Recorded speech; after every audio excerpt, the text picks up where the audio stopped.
তোর সাহস দেখে তো আমি পুরাই অবাক। তোর মাথায় বন্দুক রাখছি, এত ভয় দেখাইলাম তারপরে তুই ভয় পাস না? তুই এক্ষুনি তোর ফেসবুকের পোস্ট ডিলিট করবি আর ওই ছেলের কাছে মাপ চাবি, নাইলে এখনই তোর থানায় নিয়ে যাবো। অফিসার, আমি কেন মাফ চামু? মাফ চাইলে ওই ছেলে যাবে কলেজের প্রত্যেকটা মেয়ের কাছে।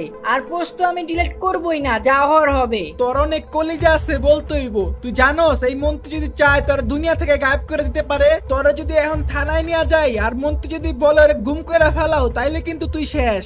আপনি কিছুক্ষণ অপেক্ষা করেন, আপনার চাকরি থাকে না কেডা আগে আপনি দেখেন। একটু পর আপনার মোবাইলে একটা কল আসবে। আপনার চাকরি যদি না থাকে আপনি আমার থানায় কেমনে নিবেন? তুই আমার চাকরি খাবি? তোর জামা কাপড়ই তো ঠিক নাই, রাস্তার ভিখারি। তুই আমার চাকরি হারানোর ভয় দেখাস? হাবিলদার, ওর গাড়িতে উঠাও।